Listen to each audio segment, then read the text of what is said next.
La nouvelle ministre en charge du portefeuille de l'action sociale dévoile ses priorités d'action. Des actions à mener en synergie avec ses collaborateurs des services décentralisés sur tout le territoire qu'elle rencontre étape par étape. Depuis 2014, le gouvernement togolais et son partenaire Plan International Togo exécutent un projet de réforme dans les collèges dans la région des Plateaux. Durant un an, quelles appréciations font les parents, les éducateurs et les apprenants de ce projet? Les réponses tout de suite dans ce journal. Et puis après 10 jours, les meilleurs élèves au BEPC 2015 se sont séparés à Kara. Pour récompenser leurs efforts durant l'année scolaire écoulée, ils ont participé à la 6e édition de la colonie de vacances, véritable opportunité d'échange et de brassage. C'était les principales articulations de ce journal du dimanche. Bonsoir à vous qui nous rejoignez sur la télévision togolaise. La nouvelle ministre de l'Action sociale poursuit sa tournée de prise de contact avec son personnel décentralisé à travers le pays. Respectant la tradition d'après prise de fonction, Madame Tchambinandi Kolani Yenchare dévoile ses stratégies d'action pour le bon fonctionnement de leur département commun. Les étapes de Kara et de la Savane avec nos deux correspondants, Nestor Mozo et Désiré. À l'œil. Depuis la fin du mois de juin, le portefeuille du ministère de l'Action sociale, de la promotion de la femme et de l'alphabétisation a changé de titulaire.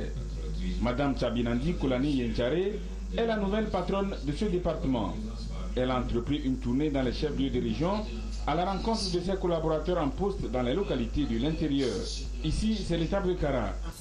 Il s'agira pour moi de m'imprégner des actions qu'ils mènent sur le terrain et de connaître un peu quelles sont leurs conditions de travail, quels sont les problèmes qu'ils vivent de façon quotidienne pour prendre la mesure des défis à relever.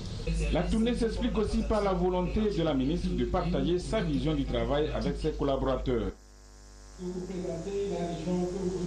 Les membres du gouvernement, une fois nommés, prennent contact avec les agents qui relèvent de leur ministère. Madame Tchabinandi Kolani Yenchare, ministre de l'Action sociale, de la promotion de la femme et de l'alphabétisation, pour la même raison, est en déplacement à l'intérieur du pays. À Dapaon, elle a échangé avec les personnels des services déconcentrés de son ministère dans la région des Savanes. Je les ai invités au sens de la complémentarité et du travail dans la synergie. Ils doivent également travailler dans un climat que je dirais convivial, dans un climat où les uns et les autres se font confiance. Un contact plus proche avec la base pour opérer une dynamique. Une synergie d'action doit être toujours de mise pour lever tous les défis, selon le membre du gouvernement. Les conditions de prise en charge des patients au CHU Sylvanus Olympio se renforcent davantage. Cette semaine, c'est du matériel médical qui a été remis aux responsables du centre hospitalier par l'ONG Project West Afrique, une organisation estudiantine basée en Allemagne. Les précisions avec Emmanuel Adiaklo et Charlotte Moussimet.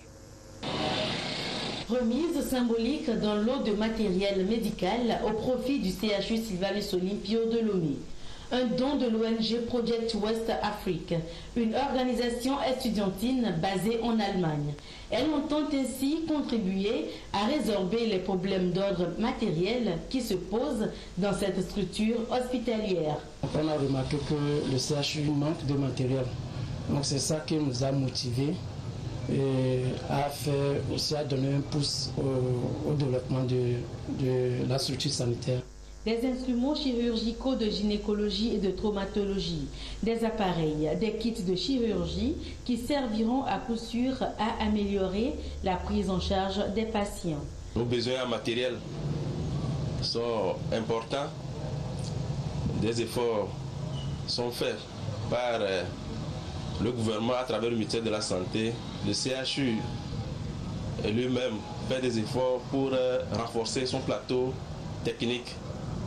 Mais ça reste toujours insuffisant. Donc ces dons nous permettent d'améliorer notre prise en charge.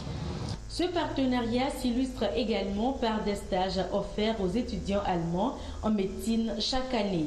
En témoigne la présente vague constituée d'étudiants de la 2e au 5e année qui vient d'achever son stage de 2 mois à Lomé. Et on est très fascinés parce que les infirmiers ils font un bon travail. La formation des médecins, c'est vraiment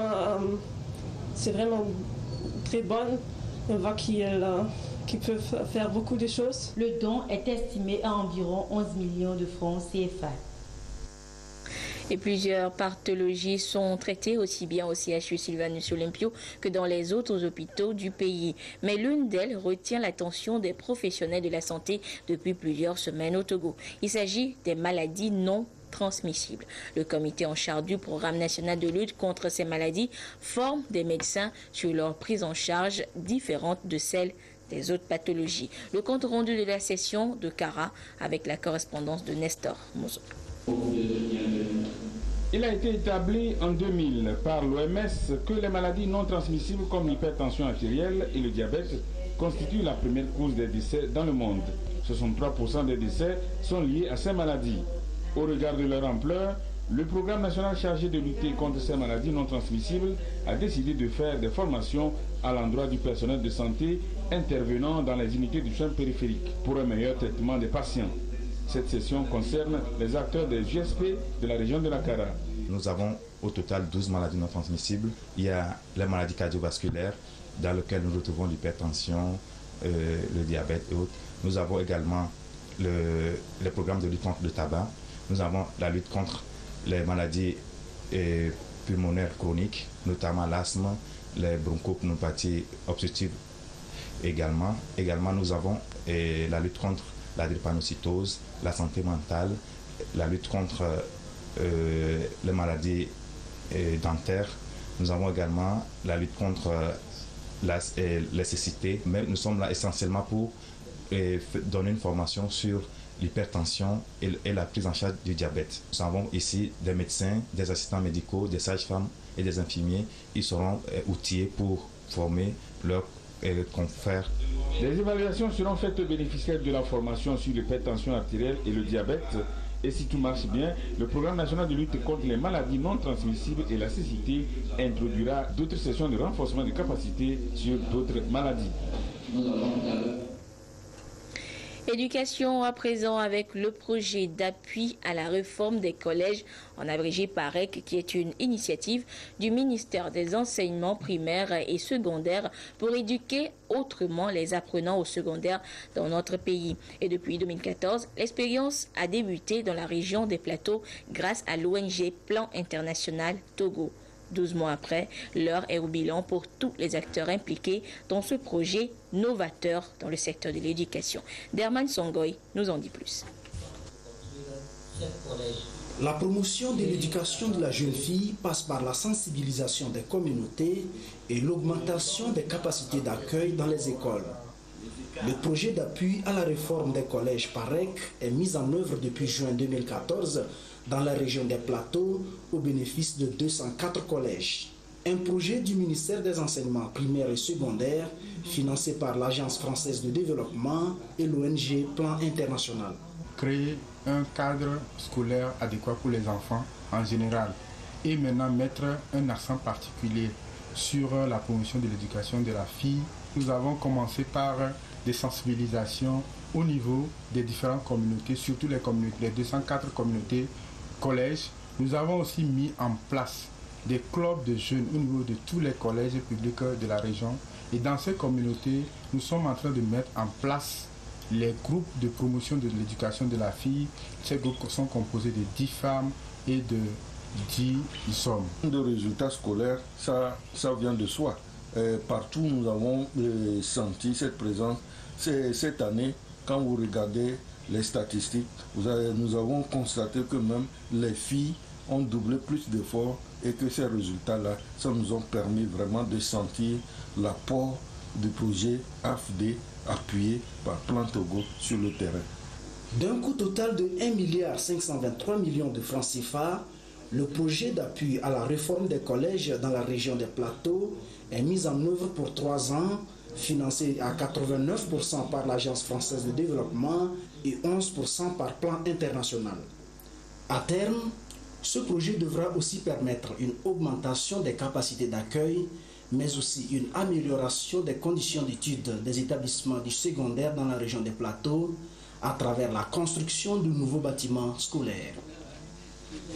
L'autre initiative du gouvernement togolais au profit des élèves est la colonie de vacances des meilleurs élèves aux différents examens nationaux. À Kara, depuis près de 10 jours, ce sont les lauréats au BEPC cette année qui ont appris à se connaître et acquis de nouvelles connaissances. Ils ont quitté jeudi dernier le collège Chaminade pour leur demeure respective. Nestor Mozo revient sur cette cérémonie de clôture. Pour avoir été les meilleurs élèves au BPC cette année au Togo, ils ont bénéficié d'une colonie de vacances initiée par le ministère du Développement à la base, chargé de la jeunesse. Une manière d'encourager ces jeunes à maintenir le cap.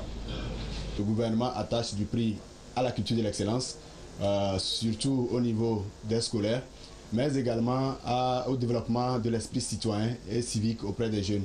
La jeunesse constitue le fer de lance du développement de notre pays pour les années à venir. Et si nous voulons bâtir une jeunesse responsable, il faut commencer tôt à partir des élèves. Cette année particulièrement, nous avons battu le record des différentes éditions avec 342 jeunes qui sont arrivés.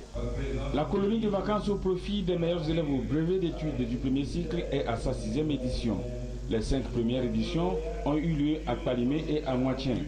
En organisant la 6e édition à Kara, c'est pour permettre à une grande partie des estivants de découvrir le nord du pays. En clôturant cette édition, le ministère des Enseignements primaires, secondaires et de la formation professionnelle a souligné que le ministère du Développement à la base avait juste en prenant cette initiative des colonies de vacances. À travers ces colonies, la République démontre ainsi que la jeunesse peut et doit faire confiance à la République. La République qui sait récompenser ses dignes fils, ceux-là qui se mettent au travail et mettent tout en œuvre pour obtenir les meilleurs résultats. Les 10 premiers à l'examen ont été gratifiés de kits scolaires et de vélos. Avec une moyenne de 19,75 sur 20, Parfait Kokou Odegnan est le premier de tout le Togo. Je suis très fier de cette initiative prise par notre gouvernement, spécialement le ministère du Développement à la base, de la jeunesse et de l'emploi des jeunes. Et je les remercie du fond de mon cœur pour tout ce qu'ils font pour nous les jeunes et surtout nous qui sommes lauréats au BPC. Un merci aussi à nos professeurs, ceux qui nous ont encadrés durant toute cette année scolaire, à mes parents qui m'ont aidé et aussi à Dieu sans lequel rien n'aurait été possible. Durant les 10 jours qu'a duré la colonie, les participants ont appris à développer en eux des capacités et des aptitudes qui se reflètent à travers les produits de toutes sortes qu'ils ont exposés, fruits des différents ateliers de formation qui ont été organisés à leur endroit. Aux efforts du gouvernement s'ajoutent les initiatives privées pour la promotion d'une éducation de qualité pour tous, comme c'est le cas à Dédomé, une localité à l'est d'Atakpamé, où sur initiative d'un ecclésiastique, un collège technique est en construction. Et les ouvriers ont reçu la visite de Monseigneur Nicodème Bariga, évêque de la ville, allé les soutenir. Le reportage est signé Yves Agbevivi. Les travaux avancent plus vite que prévu dans la construction du futur collège technique de Dédomé, un projet de l'ONG Dédomé qui prévoit accueillir les élèves qui souhaiteraient fréquenter un collège technique. À quelques pas de la finition des travaux, l'évêque d'Atakpamé, Nicodème Bariga Bénissan, a visité les travaux, question d'encourager les ouvriers par sa bénédiction et de marquer son adhésion à l'initiative. Je ne pensais pas que le père, en pensant à une école de formation, avait un projet aussi impressionnant. Et je suis venu d'abord lui manifester mon soutien et mon encouragement et aussi lancer un message vis-à-vis des partenaires pour qu'ils sachent que l'œuvre a effectivement commencé. Et mon vœu, c'est que par la contribution des uns et des autres, par le travail acharné de ceux qui sont sur le chantier, que cette œuvre puisse se réaliser. Pour le prêtre catholique, initiateur du projet natif du milieu, Franck Essi point de souci à se faire. L'école s'ouvrira à la rentrée scolaire prochaine. Où on pourra apprendre pratiquement les métiers que j'appelle les consommables. La mécanique auto, mécanique moto, l'électromécanique. Donc nous allons commencer, à Dieu aidant, à la rentrée scolaire 2016-2017. Inch'Allah. Ce projet, dont la structure doit s'étendre sur 6 hectares, a été initié pour freiner l'aventure vers l'Occident et d'offrir aux jeunes de quoi subvenir à leurs propres besoins. L'école prévoit 24 salles de classe et pour un coût financier de 500 millions de francs CFA. Hors du Togo, il y a 100 jours, Muhammadu Buhari prenait officiellement les rênes du Nigeria avec 2 priorités, la lutte contre la corruption et la secte islamiste Boko Haram. Aujourd'hui, que peut-on retenir de ces promesses? Regardez. Ou encore la gestion de la crise de la chute du prix du pétrole, le président Muhammadu Buhari est sur tous les fronts depuis son élection. 100 jours après son arrivée au pouvoir, le combat contre Boko Haram inscrit parmi ses priorités n'est pas encore remporté.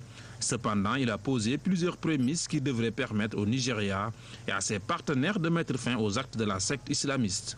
Parmi ces actions, on note le renforcement de la coopération régionale pour lutter contre Boko Haram. Il s'était donné 3 mois pour vaincre les islamistes. C'est quelqu'un qui exprime une volonté manifeste de lutter efficacement contre Boko Haram. C'est quelqu'un qui a très rapidement, une fois élu, développé une diplomatie militaire à l'échelle internationale parce qu'il visite très rapidement ses homologues des pays voisins attaqués par Boko Haram. Il a été au Niger, il a été au Cameroun, au Tchad.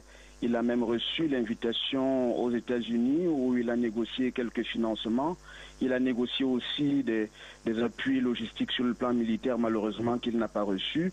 Ce sont des efforts qui sont sans doute méritoires. Malheureusement, sur le terrain, on voit que Boko Haram multiplie des attaques. Pour certains centres d'études, on évalue à plus de 1000 morts depuis que Buhari a pris le pouvoir et plus de 80 attaques terroristes. Dès sa prise de fonction, le chef de l'État nigérian a pris plusieurs mesures afin d'assainir le climat socio-économique du pays dans un contexte marqué par la chute vertigineuse du prix du baril de pétrole sur le marché international. Le président Buhari a tenté de faire dans un premier temps, c'est de prendre la mesure de la situation à la fois politique, économique, sociale du Nigeria. Des mesures ont été prises justement pour essayer de régler la question de la corruption. Il a pris de contact avec d'autres pays comme les États-Unis pour permettre au Nigeria de revenir dans le cadre des relations avec les États-Unis, dans les échanges économiques entre les 2 pays.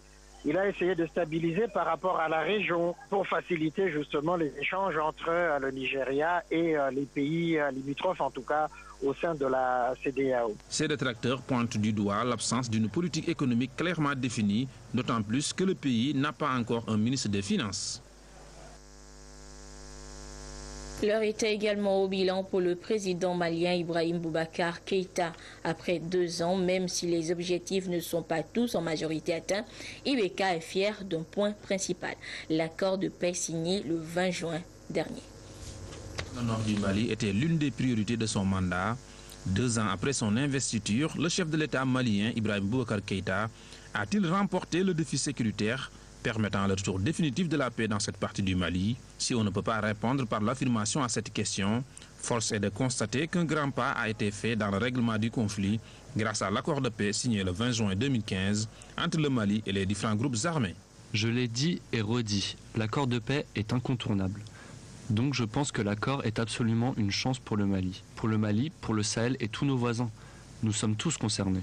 Ce qui se passe chez ton voisin, tu as intérêt à en être solidaire et à examiner les moyens pour que vous puissiez éteindre ce feu ensemble. Cependant, la route est encore longue. Il reste à relever de nombreux obstacles et mettre en œuvre l'accord de paix. Toutefois, pour l'ancien ministre des Relations avec les institutions, aujourd'hui président du CRI, le cercle de réflexion et d'information pour la consolidation de la démocratie au Mali, certaines actions du chef de l'État sont à saluer. Je pense qu'un bilan, c'est d'abord un actif et un passif. Et sur le plan de l'actif, on peut déjà se dire que le président IBK a pu tenir, en tout cas, les 2 premières années de son mandat.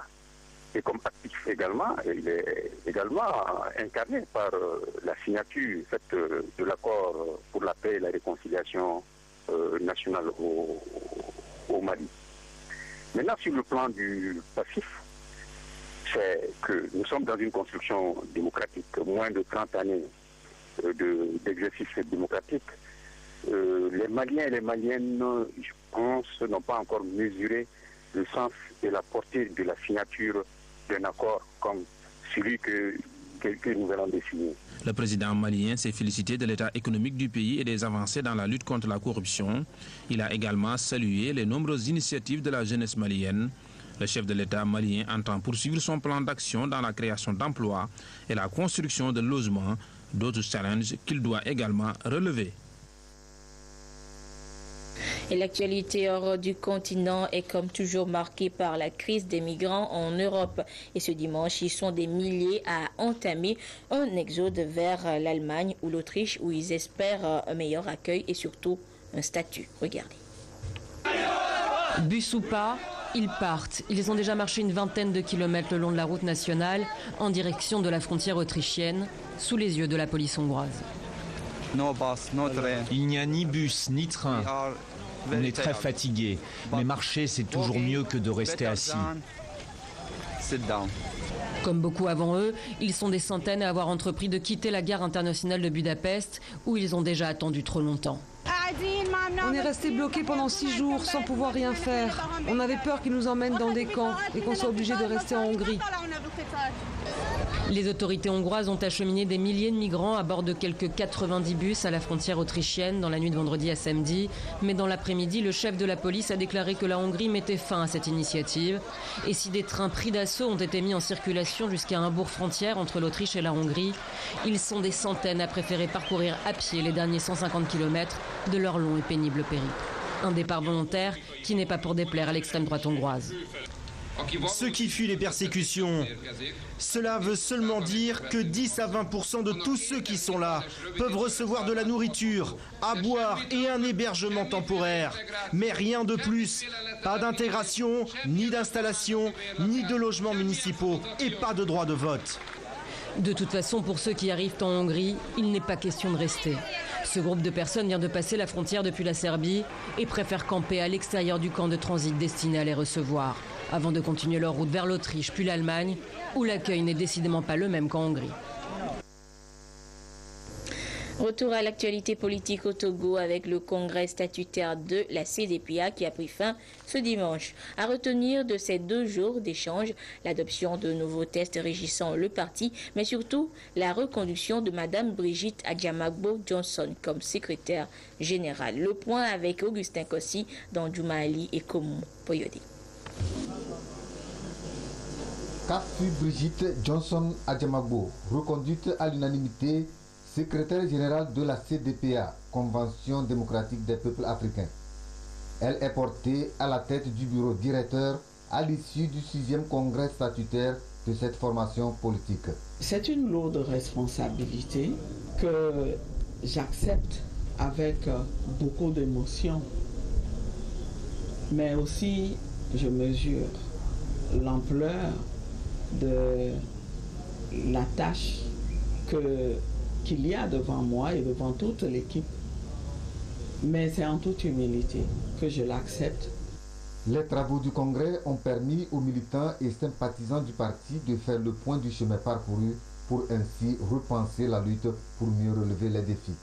Ils se sont surtout inspirés du passé pour définir de nouvelles orientations. Ce 6e congrès nous a permis d'abord de nous renforcer en tant que parti, de nous réorganiser. Nous avons donc revu les structures de notre parti et nous avons adapté ces structures au contexte politique, social et économique actuel. On nous encourage à aller de l'avant, à identifier des stratégies idoines après avoir mobilisé le peuple pour que nous reprenions la lutte. Également, un secrétariat dédié aux questions socio-économiques a été mis en place.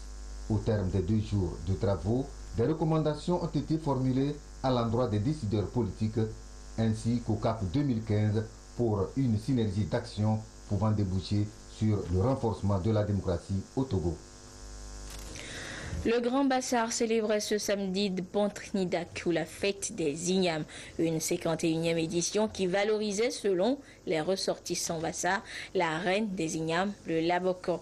Nous vous ferons découvrir l'ambiance de cette fête dans nos prochaines éditions. Et puis avant ces festivités, les agriculteurs et éleveurs de Kabou, toujours dans le Bassar, ont dévoilé leur savoir-faire à travers leur production. Car à Bassar, on ne produit pas que des ignames, comme nous le fait découvrir Nestor Mozo par une visite guidée à travers les stands.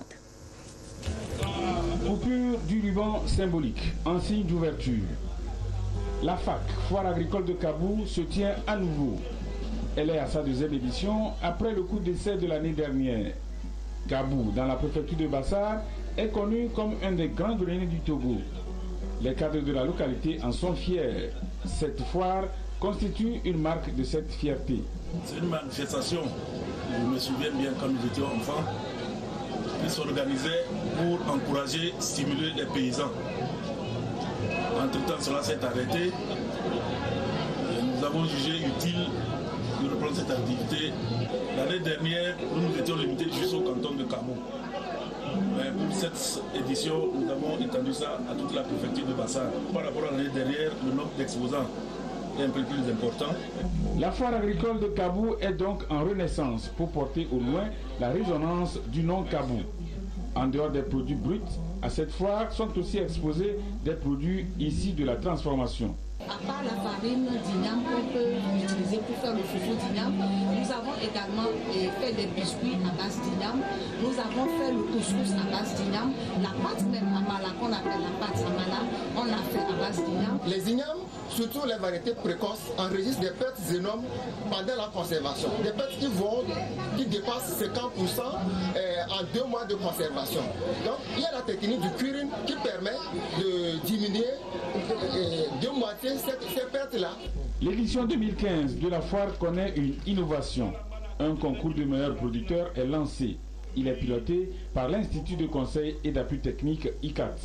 Nous sommes le jury technique qui va pouvoir sélectionner les meilleurs producteurs d'ignames, de céréales, ainsi que les meilleurs éleveurs, volailles, caprins et ovins. Pour le préfet de Bassar, le colonel Faré Bonfo, la foire agricole de Kabou est non seulement une innovation salvatrice de la manière de célébrer de Pontnidak, ou fête des ignames dans le Grand Bassar, mais aussi un tremplin pour le développement de l'agriculture en pays Bassar. Un mot de sport avec les 11e Jeux africains qui battent leur plein depuis vendredi dernier à Brazzaville. Et le Togo y est représenté par 22 ambassadeurs, 2 jours de compétition déjà, mais pas de bonnes nouvelles pour notre pays, comme nous le fait découvrir notre envoyé spécial à Brazza, Lamine Konaté. La crème du sport africain à Brazzaville avec 8000 athlètes venus de 50 pays et qui vont compétir dans 25 disciplines. Une fête du cinquantenaire minutieusement préparée par le pays hôte, le Congo, où ont vu le jour ces Jeux panafricains en 1965. Dès son entrée dans l'enceinte du complexe sportif de Kintélé, le Togo, l'un des pays habitués de cette manifestation, a été très chaleureusement salué. Comme la plupart des pays participants, il a marqué sa présence à travers un défilé des rythmes. Et c'est tout juste à quelques heures de cette cérémonie que la délégation togolaise a foulé l'aéroport Maya Maya de Brazzaville à bord de l'avion présidentiel. Une fois sur place, les athlètes n'ont qu'une seule envie, honorer le drapeau togolais. Rebecca est prête pour relever ce défi. On va tout faire pour être qualifié et si Dieu le veut, on va avoir une médaille. Soit le bronze, l'or ou l'argent. Malheureusement, 2 d'entre eux ont déjà dit adieu aux 11e Jeux africains. Il s'agit des 2 escrimeurs. Ablakou Toglo en sabre féminin a pu atteindre les quarts de finale où elle a été battue par une Égyptienne. Son compère Kofi Dogbe, lui, a été écarté en 16e de finale par un Sud-Africain en fleuret masculin. J'ai besoin encore de beaucoup d'entraînement et au moins j'ai vu certaines techniques chez les autres aussi. Je crois que je vais pratiquer le technique. Alors, ils ne sont plus que 20 athlètes sur les 22 à poursuivre cette aventure congolaise dans cette différentes disciplines. Une aventure qui va s'arrêter le 19 septembre 2015. Mais avant ce dimanche, les boxeurs et les nageurs vont faire leur entrée dans la compétition. Et l'espoir est toujours permis jusqu'au 19 septembre pour nos ambassadeurs et pour justement les encourager et leur apporter les encouragements de tout un peuple. Le ministre en charge des sports, Guy Madjé Lorenzo, leur a rendu visite à Brazzaville. Et c'est sur cette information que se referme ce journal. Merci à vous qui l'avez suivi ou que vous soyez grâce à la télévision togolaise, notamment du côté de Brazzaville au Congo et du côté de Rabat au Maroc. Au revoir.